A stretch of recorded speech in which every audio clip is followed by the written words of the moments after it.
traffic, Eagle 5 Delta Tango, departure runway 23, left crosswind departure heading.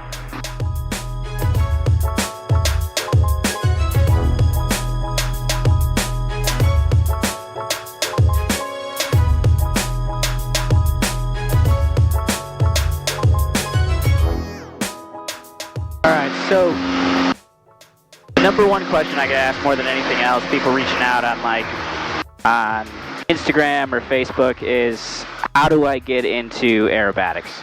And the simple answer to that question is always just going to be time and money. Obviously money is going to be the biggest factor when it comes to getting into this, but you don't have to have a crazy amount of money in order to get into aerobatics. Growing up, we used to go to Oshkosh every single year, which is happening this week. I'm getting ready to head out to Oshkosh, but every single year we'd be there and we'd be watching these guys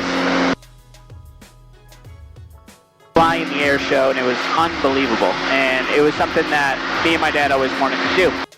Every time we were there, we would be gawking over all the extras and the Christen Eagles and the pits, and we knew it was what we wanted to get, but obviously couldn't get into it. So my dad's been flying his entire life. I grew up flying with him and didn't really get into flying professionally until I was 24, 25, and that was about the time that we decided to get this. So at the time, I was bartending, my dad was working the same job that he's been working for years, and we started scouting the market. This is before airplane prices just went through the roof, and we found this Christen Eagle. It was out in Tennessee. The guy wanted, I think, 60 grand for it. It had been ground looped, the gear was bent, there were a couple little things wrong with it. That's how we were able to get it cheap, but the engine only had a couple hundred hours on it, so it was a great buy for us. So at the time, my dad, he had the money for the down payment, and he knew he could rely on me for a payment each month and helping with all the maintenance costs, and so we decided to pull the trigger. Pulled the trigger, bought this thing. At the time, I had zero tailwheel experience. My dad had a ton. He had ultralights, he had flown tailwheel, so he was well more versed, but he had never flown anything like this. When we got the plane back to California, we reached out to a couple different people, and we met Norm Mannery. Norm Mannery ended up becoming both of our aerobatic mentors, which is the next step of getting into aerobatics. He was a wealth of knowledge. So he was coming out multiple times a week, and he would go up with my dad, they'd do a bunch of bounces, and then land, throw some fuel in, I'd jump in, him and I would go do a bunch of bounces. So we were flying this thing nonstop, and instead of going to a flight school and having to learn and pay for the rentals for the airplanes, which are extremely expensive, we were able to do it in our own airplane, which saved us some money. It took us both about 8 to 10 hours to get comfortable in the airplane for him to sign us off, and from that point, we were both signed off, and we kind of jumped into this thing. Now, the biggest mistake I made was Norm taught us some basic aerobatics, loops, rolls, stuff like that, a hammerhead, and I would just go up and for the better part of a year, maybe the first 50 hours in the airplane, I would just go up and do slight variations of that, but I never really learned how to do things properly. So the biggest regret I have is not reading.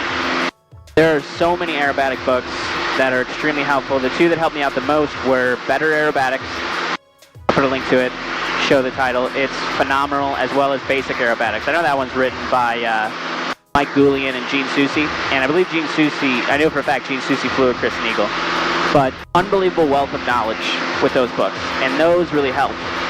And it was about 3 years of flying this thing before I actually got into competition, and that was what really set it apart. That was when I learned, okay, this is how you fly more strategically, you're being judged, you really have to make sure everything looks good, and you're more conscious of everything. Because before I didn't really care about my altitudes, I was just going around, throwing it around, rolling, looping, doing stuff like that.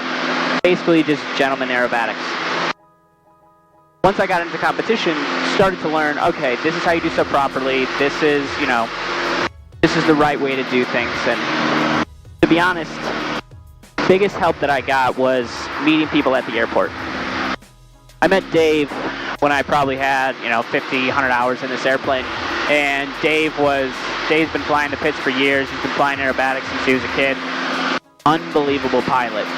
Going up with him, this was kind of the big growth in my aerobatic experience, because I'd go up with him and he would say, hey, let's try this maneuver, this is what it's going to feel like, this is where you need to put the stick, this is what you have to do, and it just expanded my understanding of this airplane. I started finding the limits of this airplane and, you know, kind of nipping at them, trying to not exceed any limitations, but seeing where the plane flew on the edge of its envelope and what you can actually do with it, and that was unbelievable. My biggest pieces of advice if you want to get into aerobatics is start with the flight school. Go to your local flight school. If they have any sort of aerobatic plane or aerobatic training, go do it. See if you like it. Get used to pulling G's and feeling the weightlessness and seeing if this is something that you really want to get into. Then if you decide that it is something that you really want to get into, you just got to push forward. Dedicate yourself to it. This plane took every time that I had. And it has honestly been so incredibly worth it. I mean, this thing is a blast to fly.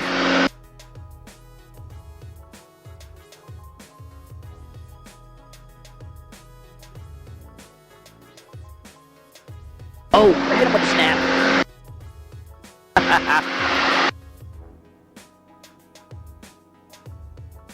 I honestly wouldn't trade this for anything. I'll make a full video on the exact cost of this thing and the exact cost of the pits. I got a buddy reaching out to me right now trying to buy a pit, so we're kind of going over it, so it'll be perfect. So,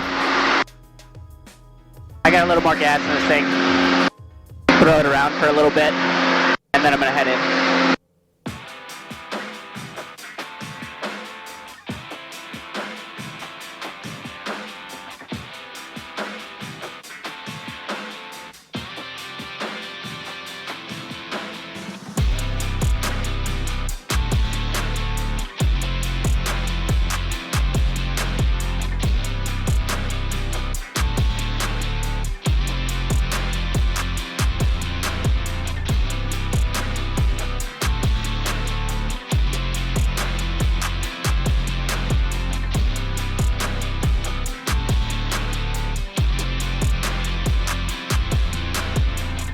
I saw this video of this guy doing this maneuver the other day, and I never tried it before, but basically I'm just going to do a loop, and an avalanche is a loop with a snap roll at the top. But he did like a loop with like an outside flick, but kind of like a lam shabak. He kicked the rudder first, and it was real slow, so it looked like it did like an end-over-end tumble. I've never tried it before. So, for fun, we're going to try it.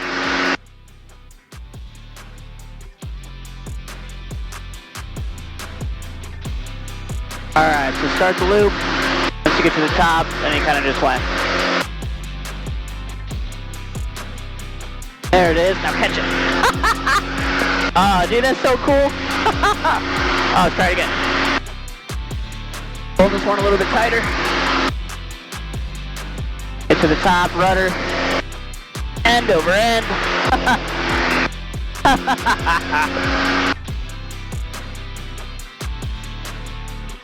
That's honestly what aerobatics is all about. Learning the airplane, going out, flying it, and then just trying new things. I mean, this plane is an absolute blast, and I couldn't imagine doing anything else.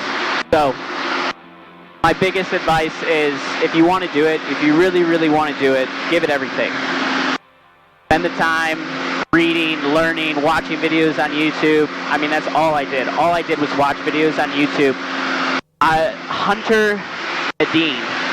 Hunter, if you're watching this, I don't know if you watch this, but I watched his videos non-stop.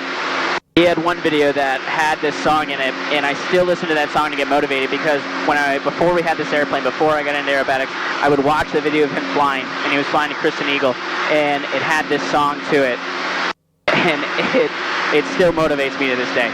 That's honestly why I make these videos. I truly enjoy making them, and it's hopefully for people like me before, when I wanted to get into it, and I hadn't been here yet. If you ever have any questions or anything, feel free to reach out, and not even to me, to anybody that you like. I think the aerobatic community has been an unbelievable help to me. It's cool being able to reach out to people who you see fly, and you'd be amazed at who responds to an email or who responds to a message on Instagram. All right, let's go in.